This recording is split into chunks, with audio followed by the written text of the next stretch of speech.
রাজা আর মন্ত্রী এই কাহিনী আপনারা শুনেছেন। মন্ত্রী ভগবানের খুব বড় ভক্ত ছিল, রাজাও ভক্ত ছিল, দুজনেই হিন্দু। রাজাও ভক্ত ছিল, মন্ত্রী একটু বেশি, সবসময় ভগবানের উপর নির্ভরশীল। ভগবান যা করেন মঙ্গলের জন্য, এই কথাটা প্রতি পদক্ষেপ দেন। ভগবান যা করেন, সবাই বলছেন না, সবার ভিতরে সন্দেহ আছে। ভগবান বলেছেন গীতায়, কিন্তু সন্দেহ আত্মা বিনশ্বতি। সন্দেহ থাকলে আপনার কাজ হবে না, আপনার বিনাশ।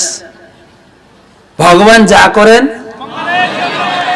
একটু হলো, যারা দাঁড়িয়ে আছে তাদের কি অমঙ্গল করেন নাকি? যদি বলেন তাহলে মঙ্গল হবে, নাহলে অমঙ্গল হবে। তো ভগবান যা করেন, বাবা এটাও বলাতে এত চার্জ দিতে হচ্ছে,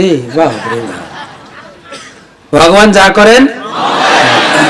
তো মন্ত্রী সব সময় বলতেন, যখন রাজা কোনো রাজ্য জয় করে আসতেন, কোথায় শিকার করে আসতেন, কোথায় ভালো কাজ করে আসতেন, মন্ত্রী কি বলতেন? ভগবান যা করেন মঙ্গলের জন্য। রাজা খুব খুশি হতেন। যখন আপনার ভালো কিছু হয়, লাভ কিছু হয়, তখন যদি বলে ভগবান যা করে মঙ্গলের জন্য, এটা শুনতে ভালো লাগে। যদি কিছু ক্ষতি হয়ে যায়, আপনার চাকরি চলে গেছে, ব্যবসায় ক্ষতি হয়েছে, ছেলে মেয়ে পরীক্ষায় একটু রেজাল্ট খারাপ করেছে, এই সমস্যা হয়েছে, ওই সমস্যা হয়েছে, সেই সময় কেউ যদি আসে, আরে দুঃখ করো না, ভগবান যা করেন মঙ্গলের, ভালোভাবে নেবে তো। কি বলছো, বাজে কথা বলার সময় পায় না, উপদেশ দিও না তো, ভাগো এখান থেকে। অনেক উপদেশ দিয়েছে, বলে কি না? তো একবার রাজা শিকার করতে গিয়ে, রাজ্য জয় করতে গিয়ে, যুদ্ধ করতে গিয়ে তার একটা আঙ্গুল কেটে যায়। অত্যন্ত দুঃখ, বুড়ো আঙ্গুল কেটে গেছে, মানে আর তীর ধনুক নিয়ে যুদ্ধ করতে পারবে না।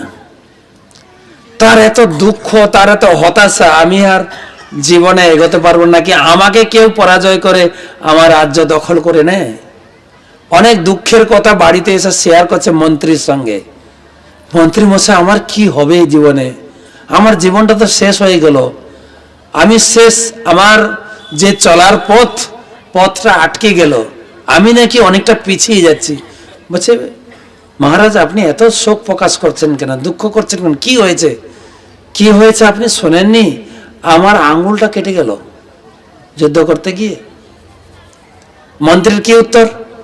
জোরে, ভগবান যা করেন মঙ্গলের জন্য। রাজা ভালোভাবে নেননি। কি বলছেন আপনি?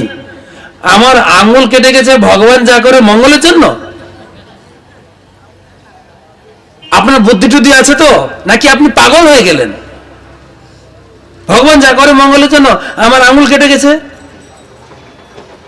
আপনার একটা জ্ঞান নেই, কিভাবে কথা বলতে হয় জানেন না। বলছে, আমি তো ওটাই জানি, ভগবানের ইচ্ছা ছাড়া গাছের একটা পাতাও নড়ে না। রাজা মশাই, ক্রোধান্বিত হবেন না, ভগবান যা করেন। এই কে আছে, জেলে নিয়ে যা, পাগল কোথাকার। ভগবান যা করে মঙ্গলের জন্য। একদম ক্রোধান্বিত হয়ে গেল। একদম পুলিশ এসে তাকে হাত কড়াই দিয়ে নিয়ে যাচ্ছে। আর নিয়ে যাওয়ার সময়ও বলছে ভগবান যা করেন। রাজা বলছেন, দেখো লোকটা সত্যিকারেই পাগল হয়েছে, জেলে যাচ্ছে তবুও বলছে ভগবান যা করেন। পাগল না হলে এরকম কেউ বলে? জেলে গেল। আবার কিছুদিন পরে, মাস 6 পরে উনি গেছেন বনে শিকার করতে, পাত্র মিত্র মন্ত্রী আদি সবাইকে নিয়ে তিনি গেছেন।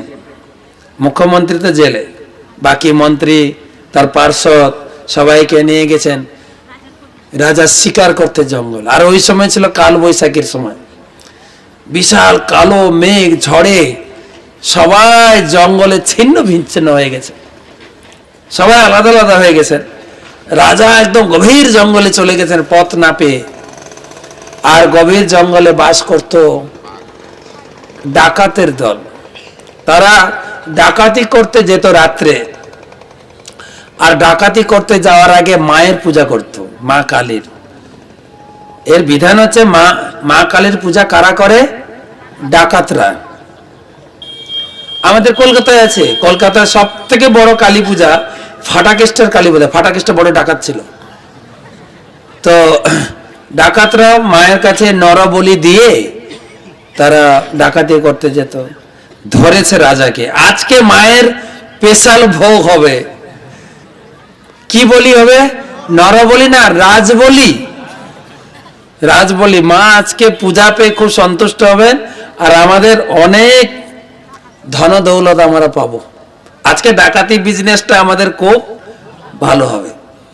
তাকে নিয়ে গেছে, স্নান করিয়েছে, কাপড় পরিয়েছে, এবারে যুপকাষ্টে এসে বসিয়েছে, তাকে বলি দেবে। তখন হেড পূজারি বলছেন, হেড পূজারি মানে ডাকাতের ভিতরে আবার হেড পূজারি, মানে তো হেড পূজারি বলছে, দেখো তো একে তো বলি দেওয়া হবে, শরীরে কোনো অঙ্গহানি বা খুঁত আছে কিনা। অঙ্গহানি বা খুঁত থাকলে সেটা ঠাকুরের সেবায় লাগে না। পুরো শরীর চেক করেছে, চেক করে দেখে এটা আঙুল নেই।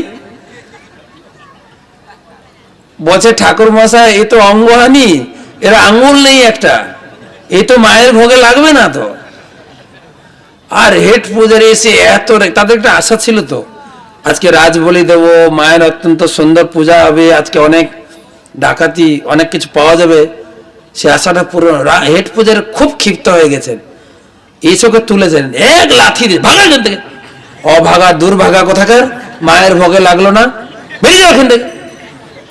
আর ওখান থেকে ছাড়া পেয়ে রাজা ছুটতে ছুটতে আসছে, পিছনে তাকাচ্ছে, পিছনে কেউ আসছে না তো, দৌড়াতে দৌড়াতে কোন রকম ঘরে এসে হাঁপছে, বেঁচেছে মোটামুটি। আর আস্তে আস্তে চিন্তা করছে, ভাগ্যিস আমার আঙুলটা কেটেছিল, যদি আঙুলটা না কাটতো। হাঁপাচ্ছে, হাঁপাতে হাঁপাতে মনে করছে, আরে সেদিন যে মন্ত্রী যা বলেছিল ঠিক বলেছিল, মন্ত্রীকে ডাকো, মন্ত্রীকে জেল থেকে নিয়ে আসো। একদম সবার সামনে হাঁপাতে হাঁপাতে পুরো জীবন কাহিনী শোনাচ্ছে। আমরা শিকার করতে গেলাম, জঙ্গলে কিভাবে হারিয়ে গেলাম, তারপরে আমি ধরা খেলাম, সেই ডাকাতরা আমাকে ধরে নিয়ে গেল, তারপরে তো আমাকে বলি দিতে গেল, কিন্তু বলি দিতে গিয়ে দেখে আমার অঙ্গহানি, আঙুল নেই, আমাকে ছেড়ে দিল, না হলে আমি একটা বাঁচতাম না, আমার আঙুল কেটেছিল বলে বেঁচে গেলাম। ব্যাস, সবাই খুব খুশি। তখন রাজা হাত জোড় করে বলছেন মন্ত্রীকে, মহামন্ত্রী, মহামন্ত্রী আমাকে ক্ষমা করুন, আপনার বাক্যই ঠিক, ভগবান যা করেন মঙ্গলে যায়। মন্ত্রী বলছেন, হ্যাঁ, আমরা অজ্ঞানতার দরুন কখনো কখনো অহংকারের বসে আমরা শাস্ত্রীয় কথাগুলো মেনে নিতে পারি না। আমি অহংকার বোধ করে বলে আমি করেছি। শাস্ত্রে বলছে অহংকার দূর করো, অহংকার, ক্রোধ, ক্রোধ বলে না, ক্রোধ ইংরেজি হচ্ছে কি? Anger, angry, anger, anger. অ্যাঙ্গারের সামনে একটা ডি বসন্ত কি হবে? ডেঞ্জার। ক্রোধের অপর নাম হচ্ছে ডেঞ্জার, একটা স্টেপ এগিয়ে ডেঞ্জার।